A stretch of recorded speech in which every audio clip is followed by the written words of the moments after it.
يا عم دي اختي يابا. اختك؟ ايوه يا عم. هتموته يعني ولا ايه بقى؟ يا عم ده في الصعيد دي فيها طار يا حسين. بيحبها يا اخي. بلكونه وبلكونه والساعه 1 بالليل يا ناس انا هتجنن. ما ينفعش يا حسين. يعني ايه السبب؟ يعني نعمل ايه يعني؟ ما تهدينيش يا حسين، ما تهدينيش. هتضيع نفسك تخش السجن يا عم. هاخد منه موقف، يعني هاخد منه موقف. يعني تموته؟ ان شاء الله حتى يحصل ده. نجوزه ليها وخلاص. ولا ينفع ببصل يا حسين.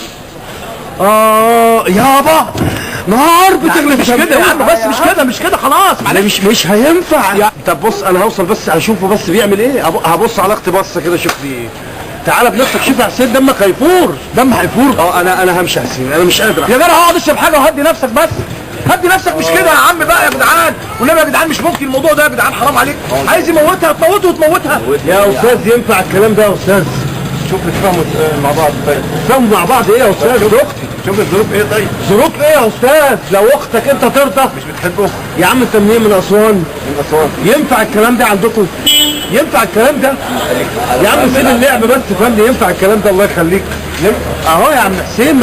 يا عم حسين الشرف غالي. الشرف ايه؟ الشرف غالي يا حسين. الشرف غالي. انا ماشي يا حسين. يا منير مش كده يا منير.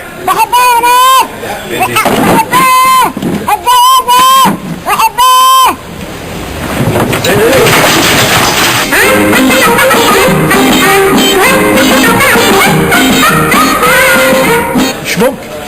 يعني ايه يعني؟ يعني ايه انا اسيبه يعني يحبها كده كل يوم يعكسها بالبلكونه؟ اهدى يا حسين. يعني ايه؟ لا يا حسين يا اخويا اهدى. ممكن اهدى يا عم بقى.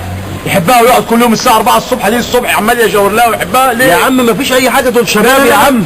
ما هو ده سن الشباب. مش هسيبها ابدا. يعني هتعمل لها ايه؟ هموتها واموته. ما ينفعش. لا يا حبيبي تودي نفسك في داهيه. اموت يا حسين. 25 سنه سجن فيها مش مشكله. يا حسين اهدى يا حسين. يقعد يحب لي اختي الساعه 4 الصبح يشاور لي فيها كل يوم الساعه 4 الصبح اروح انا ليها الساعه 2 الظهر. اسيبه؟ اسيبه؟ يا باشمهندس ده راجل جارهم يا باشمهندس. هو قصد خير. مش هسيبه يا منير. يا حسين مش هسيبه. تعالى انت مشيت ورحت فين؟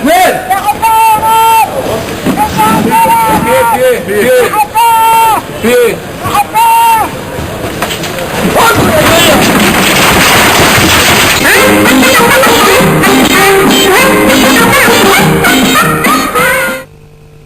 حبيبي